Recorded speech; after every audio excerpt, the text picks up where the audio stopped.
Alam niyo bang ang Salema porgy o dreamfish ay may natatanging kakayahan na magdulot ng vivid hallucinations na maaaring tumagal ng hanggang 36 hours kapag ito ay kinain.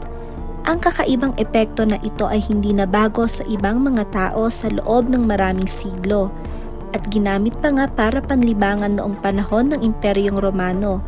Ipinapakita ng mga historical records na nag-consume ang mga Romano ng isdang ito upang maranasan ang mga psychoactive na epekto nito, katulad ng paggamit ng mga modernong recreational drugs. Ang fenomenong ito ay napakakakaiba na nakakuha ito ng palayaw na isda ng mga pangarap. Ano nga ba ang explanation ng siyensya ukol dito? Ang mga hallucinogenic na katangian ng Salema porgy ay pinaniniwala ang dulot ng ilang mga toxin na nasa laman nito. Bagaman ang eksaktong mga compound na responsable para sa mga epekto ay patuloy na pinag-aaralan, iniisip na maaaring ito ay konektado sa dieta ng isda na kinabibilangan ng iba't ibang algae at plankton na maaaring naglalaman ng mga nakalalasang substance. Kapag ang mga toxin na ito ay naipon sa mga tissue ng isda, maaari silang magdulot ng malalakas na hallucinogenic na epekto kapag ito ay kinonsume ng tao. Habang ang mga sinaunang Romano ay maaaring kumain ng Salema porgy para sa libangan, ang mga modernong karanasan sa mga hallucinogenic na epekto ng isda ay kadalasang hindi sinasadya.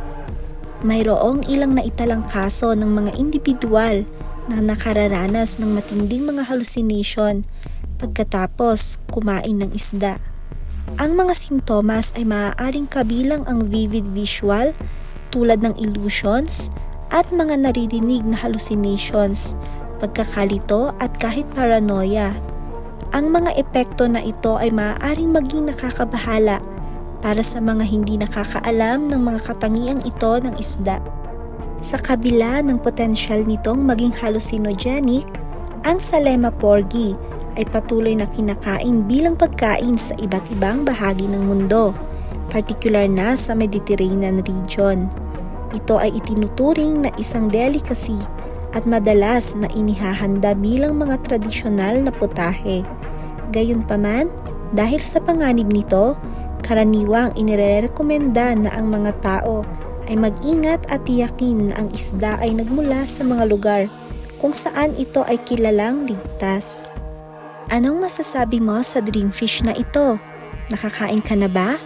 May nakain ka na bang nakakahallucinate rin sa tao? I-comment down na.